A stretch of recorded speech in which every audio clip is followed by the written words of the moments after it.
character is also hurt and not happy. Yeah. And sort of the upper class woman makes him feel like a shit.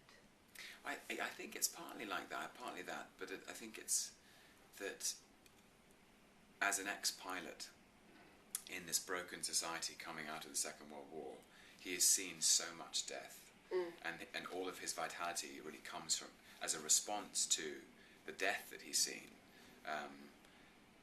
To have all his friends shot out of the sky, and then to come back and still be alive. You're determined to live, to drink, to sing, to play golf, and make love, I think, and then to read a suicide note. He simply doesn't have the emotional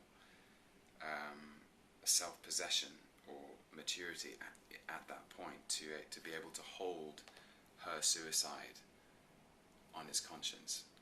He can't take it, I think, and that's really a straw that breaks the camel's back. So I kind of, what's interesting is I see Freddie as really, really fragile, and his cruelty comes from that fragility. But of course, the film is played from Hesse's perspective, so he just seems really cruel.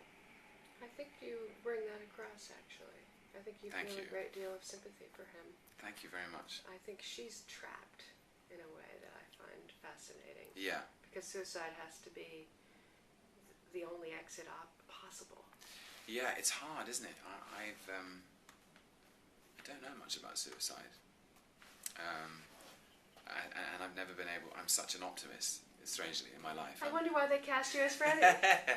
But I see... I'm generally a very happy person, and it's hard to think into a place where you would want to not be alive, I guess. I got it. Give me a little compare and contrast between working with Branagh and working with Davies in terms of the... Well, Ken Branagh is like he's like a kind of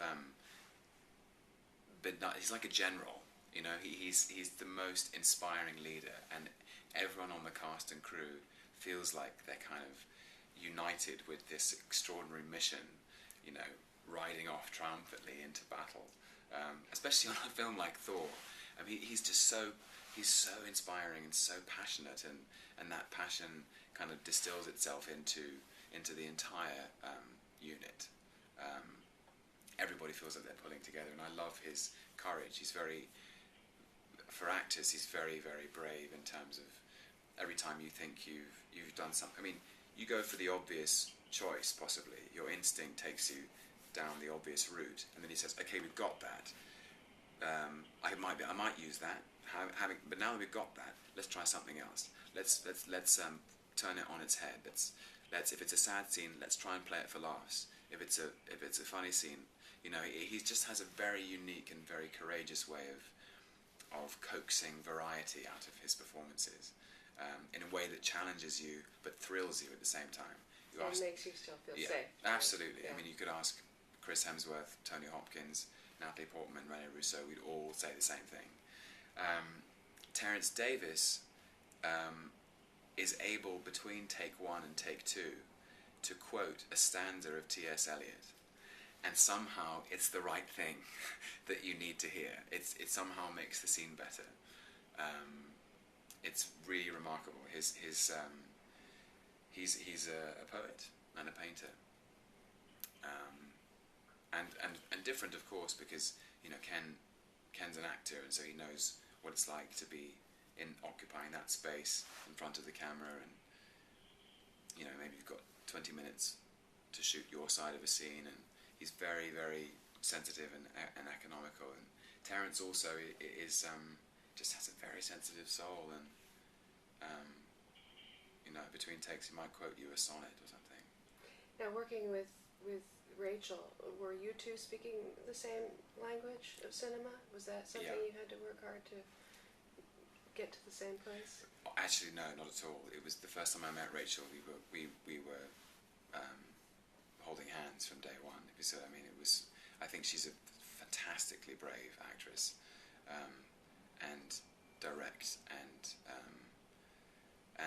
she's fearless. She's unafraid of reaching to the extreme of her emotional range in a scene, and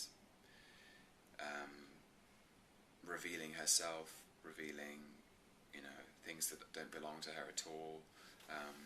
And I loved working with her. I really did. I thought she was wonderful.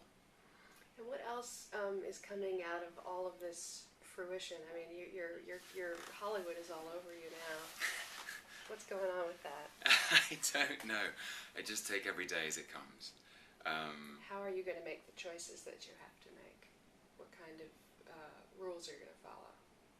Instinct. That's a good one. Yeah. Actually. Always. It's very easy, actually, if you listen to your instinct. You read something, and how do you instinctively respond? I think strategy is the enemy. No, don't try to be strategic. And says your agent. Hello. I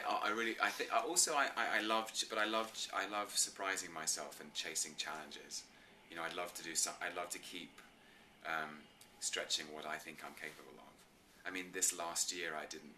If you'd gone back in time, if we both went back in time and introduced ourselves to Tom Hiddleston 5 years ago and said this is what 2011 is going to look like, he wouldn't believe either you or me.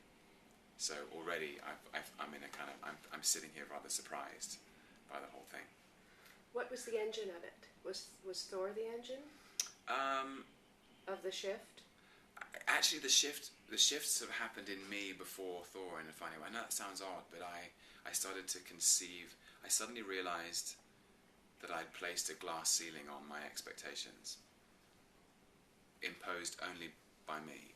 It wasn't as if anyone else said, "Tom, you're not going to be able to do these things." By the way, it's as if I'd said to myself, "By the way, you'll never do those things." I was shooting the first season of Wallander in Sweden, and on a day off, I got the train into the nearest town called Malmo to watch Iron Man, starring Robert Downey Jr. and directed by Jon Favreau, and I saw it and watched it and completely loved it.